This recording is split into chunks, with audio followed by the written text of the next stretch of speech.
요한복음 9장은 예수님이 소경의 눈을 뜨게 해주시는 이야기죠. 꼼꼼하게 읽어보면은 이 안에 몇 개의 장면들이 포함되어 있다는 것을 보게 되는데요. 앞부분에는 예수님이 소경을 만나시고, 소경은 말씀대로 실로암 연못에 가서 눈을 씻었더니 나았다는 장면입니다. 그런데 중반부로 넘어가면서 이 소경이었던 자가 눈을 뜨고 나서 바리새인들 앞에서 자신을 고쳐주신 이가 누구신가를 증언하는 대화로 이야기가 전개됩니다. 대화라기보다는 바리새인들에 의한 일방적인 신문이었죠. 바리새인들은 예수님이 안식일 규정을 어겼으니 죄인이라고 생각을 합니다. 안식일에 병을 고치는 일이라든가 그걸 고치기 위해서 진흙을 갠 일이 규정을 어겼다고 본 거죠. 죄인에 의해서 고침을 받았다면 고침받은 그 역시도 문제가 될 수밖에 없는 것입니다. 그런데 고침받은 자는 이처럼 놀라운 기적을 행하셨다면 예수님은 하나님으로부터 오신 분이 아니십니까? 라고 말했습니다. 그의 항변은 바리새인들의 심기를 불편하게 했습니다. 무엇보다 자신들을 가르치려고 한다는 게 용납되지 않았죠. 자신들은 이자와 비교도 될 수 없을 만큼 우월하다는 자의식에 빠져 있었기 때문에 불쾌감을 쏟아냈고 결국에는 그를 회당에서 내쫓아 버렸습니다. 출교를 시킨 거죠. 당시 회당에서 쫓겨나자는 것은 다른 회당으로 가면 된다거나 몇 주 정도 그냥 예배에 참석하지 못하는 그 정도를 말하는 게 아니었습니다. 사회 공동체에서의 추방을 의미하는 것이었죠. 이야기의 후반부는 출교를 당했다는 소식을 들으신 예수님이 그를 찾아가셔서 자신이 누구인지 알려주시는 장면입니다. 이 대화의 마지막 부분에는 예수님이 바리새인들과 얘기를 나누시는데 예수님 앞에서 자신들이 세상과 인간과 하나님에 대해서 잘 알고 있고 그리고 잘 보고 있다고 스스로를 드러내었던 이 바리새인들이 주님으로부터 죄 가운데 있는 자들로 규정이 되고 맙니다. 이러한 다양한 장면들과 그 나름이 가지는 의미들 앞에서 우리는 어떠한 관점과 시각으로 오늘의 이야기를 바라봐야 할까요? 물론 각자가 처한 상황에 따라서 볼 수 있을 것입니다. 어느 것도 잘못됐다고 말할 수는 없겠죠. 기적에 주목할 수도 있을 것이고 소경이었다가 고침을 받은 자의 입장에서 자신의 감정을 이입해서 볼 수도 있을 것이고 바리새인들의 입장에서 자신을 돌아보면서 볼 수도 있을 것입니다. 오늘의 설교는 한 가지의 관점과 시각에 집중하려고 합니다. 이런 일을 행하신 예수 그리스도는 누구신가입니다. 여기에 주목하려고 하는 이유 두 가지를 설명하겠습니다. 첫째, 사람들은 언제나 기적에 큰 관심을 보입니다. 예수님의 시대나 지금이나 그리고 어디든 사람들은 신기한 것, 놀라운 현상을 보는 거에 매력을 느끼고 그것을 어떠한 일이나 특정한 사람을 이해하는 증표로 삼으려고 하죠. 이분이 이런 놀라운 일을 행하셨대. 그러니 하나님으로부터 오신 분이 틀림이 없어.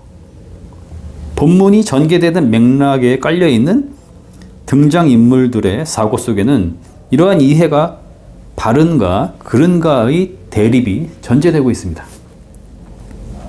고침받은 자는 그것을 확신했다는 것이고 바리새인들은 그 놀라운 일을 안식일 규정을 어기면서까지 했다면 그것은 선한 차원의 놀라운 일일 수가 없다라는 인식이 자리하고 있는 것입니다.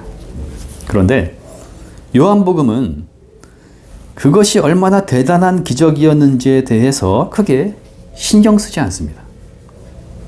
그가 소경이 되었는데 예수님이 그것을 고쳐주셨다 혹은 회복시켜 주셨다가 아니라 9장 1절에서 그가 날 때부터 눈먼 자였다 라고 소개함으로써 예수님은 애초에 아무것도 볼 수 없었던 자, 본다는 것이 무엇인지조차 몰랐던 자, 빛을 경험해 보지 못한 자에게 처음 빛을 주시는 분, 세상과 자신을, 무엇보다 그 앞에 서신 분을 참되게 볼 수 있게 해주시는 분으로 소개되고 있습니다. 기적을 통한 치료자가 아닌 창조주로서의 모습이 강조되고 있다는 것을 볼 수 있습니다. 예수님은 자신이 행하신 일에 대해서 그에게 드러내지 않으시고 그 자리를 떠나셨고, 두 번째로 그를 만나셨을 때 행하신 일이 아니라 자신이 누구인가를 그에게 알려주셨습니다. 요한복음의 저자가 이 이야기에서 기적에 초점을 맞추고 있지 않다는 사실을 그리스도교 신앙의 깊은 차원, 그 신비의 마음을 열어놓는 사람이라면 이해할 수 있을 것입니다. 기적은 우리가 살아가는 곳곳, 지금 여기에도 얼마든지 있으니까요. 우리의 눈이 열리면 요한복음 9장만 봐도 온통 기적들로 가득 차 있다는 것을 볼 수 있습니다.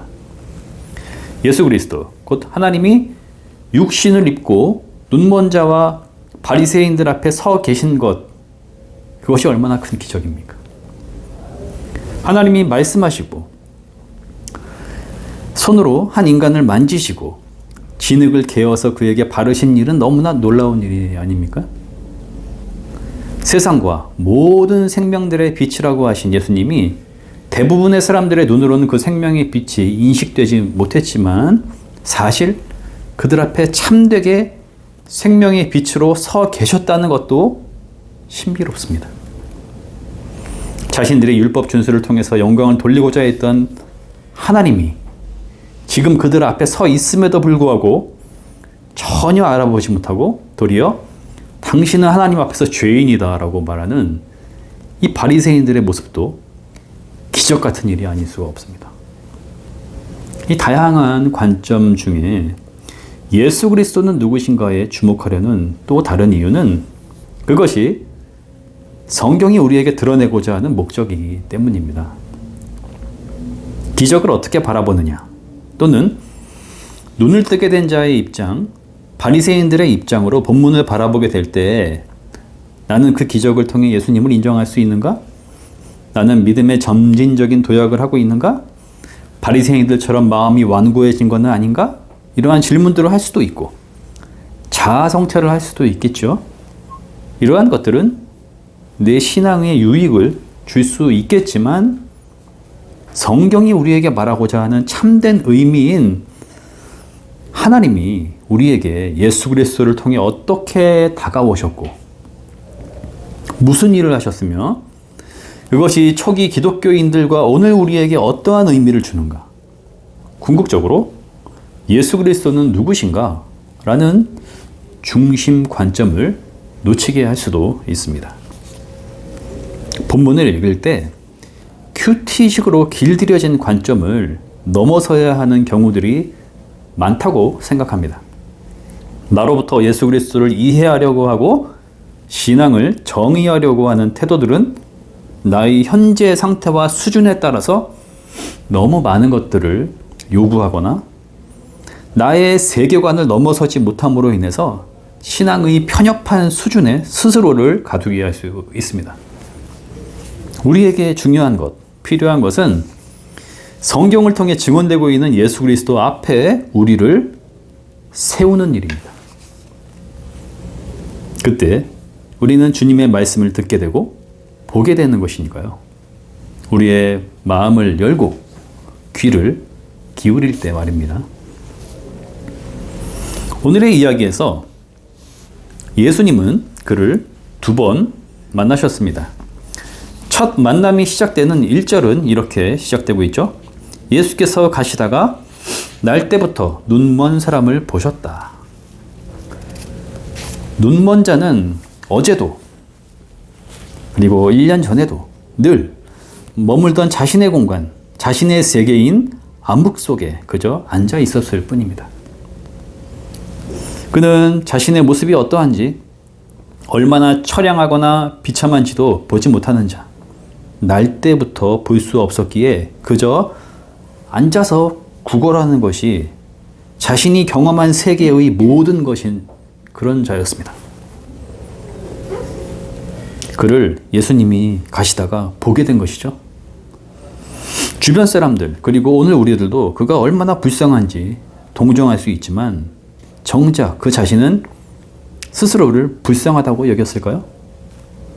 사람들은 불쌍히 여기면서도 죄 때문에 저렇게 된 거야 라는 무시를 할 수도 있었겠지만 정작 그는 무엇이 더 나은 삶인지, 왜 자신이 비참한지를 생각할 수 있는 비교의 대상도 기준도 없었을 것이기에 그저 담담하게 이것이 나의 삶이구나 라고 받아들이고 있지는 않았을까요? 불쌍함이나 비참함으로 설명될 수 없는 곤경의 상태에 빠져서 어찌할 수 없는 현실에 직면한 한 인간의 모습을 보여주고 있는 것 같습니다. 고침받고서 바리새인들과 대화를 나눌 때 보여준 당당함이라든지 주변 사람들이 눈을 뜬 그를 보고서 그가 아닌 것 같다 라고 말하는 모습 속에서 그는 곤경의 현실을 살아가고 있지만 하나님께 희망을 두고 있었던 한 인간이었다라는 느낌을 받게 됩니다. 예수님이 그를 바라보셨다. 1절의 말씀은 예수님의 사역의 본질을 설명해 주고 있습니다.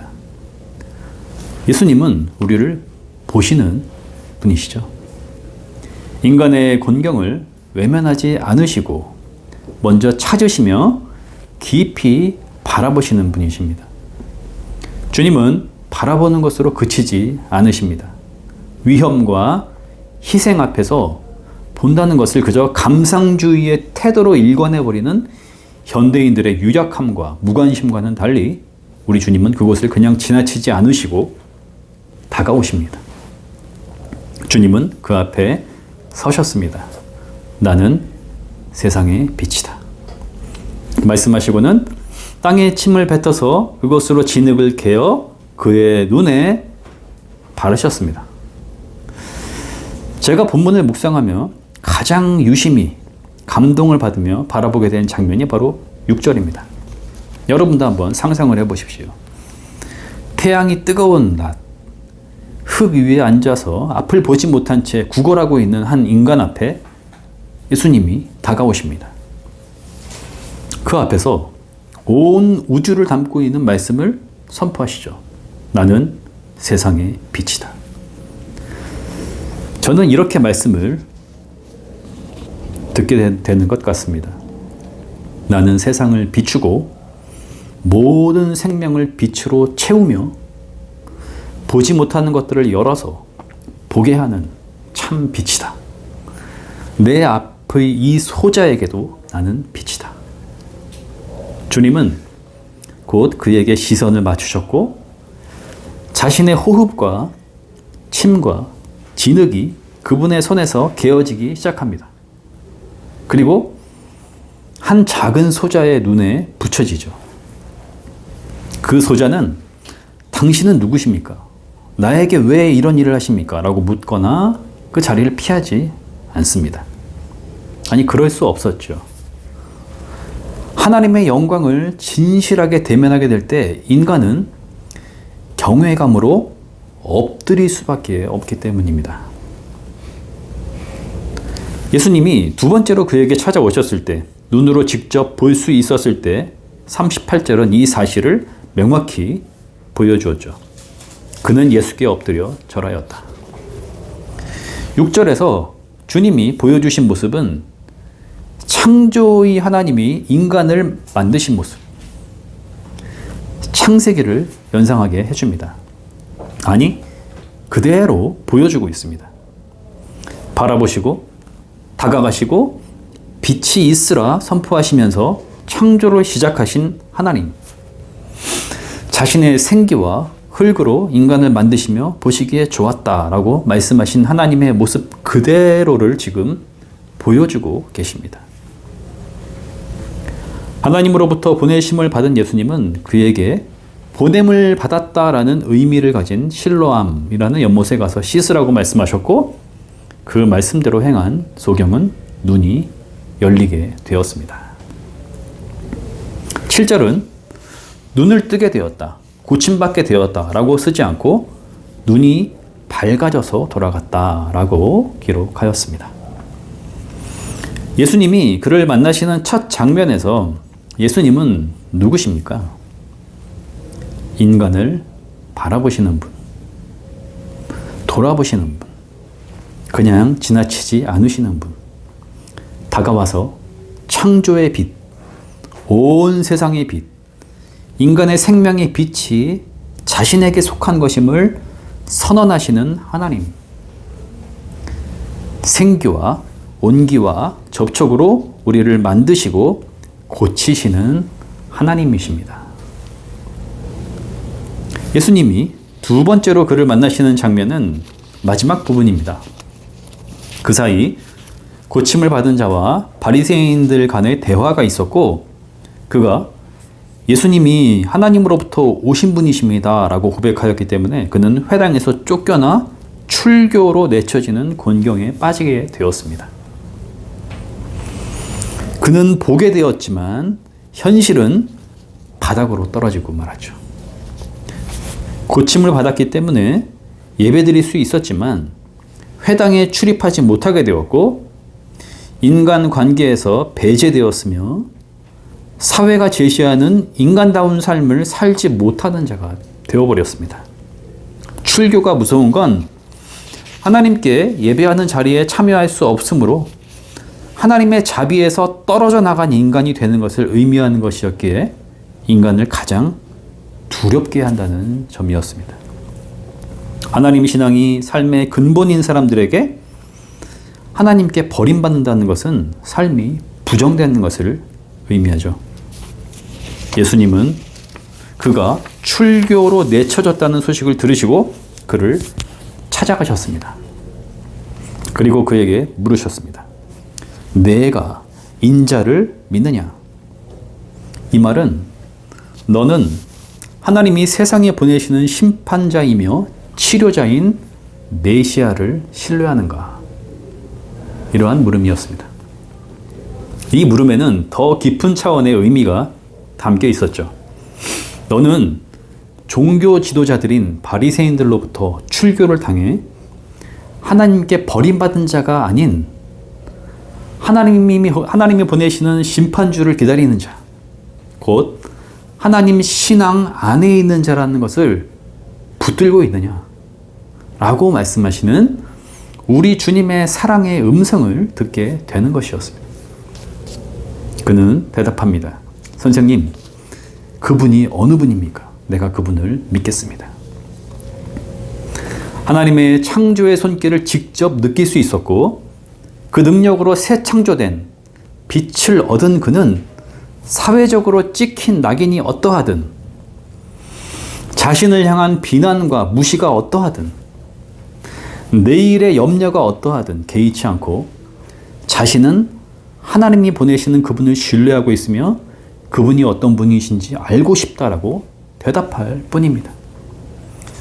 그의 대답은 일종의 절규였다고 생각합니다.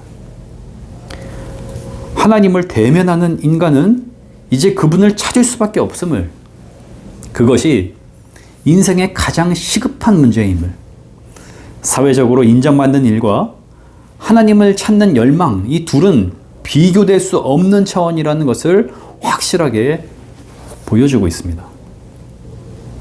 주님은 그에게 말씀하십니다. 37절이죠. 너는 이미 그를 보았다. 너와 말하고 있는 사람이 바로 그이다. 예수님이 자신을 온전히 드러내셨을 때 그는 주님, 내가 믿습니다 하고 말하고서 예수께 엎드려 절하였습니다. 사실 그가 예수님을 본 것이 아니었죠. 주님이 먼저 그를 보셨고 눈을 떴지만 예수님을 알아볼 수 없었던 그에게 예수님이 다시 찾아가셔서 그를 바라보셨습니다. 지금 눈을 맞추어 서서 그를 보시는 분도 예수님이십니다. 먼저 말을 걸어오신 분, 자신을 드러내신 분, 신앙의 고백을 하게 하시는 분도 예수님이십니다. 우리는 내가 언제 예수님을 만났다라거나 어떤 기적, 어떤 특별한 일을 체험했고 그래서 예수님을 믿게 되었다라고 말하곤 합니다. 성경을 묵상할 때에도 오늘 말씀을 통해 내가 만난 하나님은 어떠하시냐를 찾고 그것으로 적용과 기도를 구상해 보려는 시도에 익숙한 것 같습니다. 오늘의 본문에서 예수님은 곤경에 처한 현실, 거기에 앉아있는 인간의 모습을 발견하시고 다가오시는 주님이십니다. 주님에 의해서 발견되어지지 않는다면, 그분이 길을 그냥 지나쳐 버리신다면 우리의 현실은 그대로일 수밖에 없습니다. 그러나 주님은 우리를 보시고 찾으시고 외면하지 않으시고 오셔서 만나시는 분이십니다. 즉, 믿음의 대상으로 직접 우리에게 찾아오시는 분이시죠. 내가 그분을 믿은 것이 아니라, 내가 그분을 고백하게 된 것이 아니라, 내가 그분에 대해 고백할 수 있었던 것이 아니라, 소경이었다가 눈이 열린 그와 동일하게 우리는 믿음의 대상이신 예수님으로부터 믿게 되었고, 고백하는 것이 허락되었으며 고백할 수밖에 없는 은혜를 받은 자들입니다.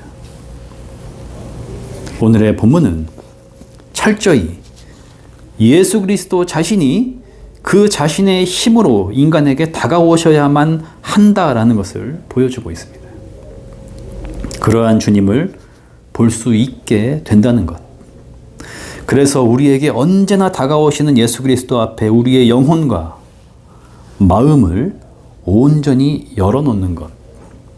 주님이 우리의 삶을 생명의 빛으로 가득 채우시리라는 희망으로 벅차오르는 것. 그 희망이 오늘을 살아갈 힘이 된다는 것을 고백하는 것. 이것이 주님께서 눈을 열어주십니다.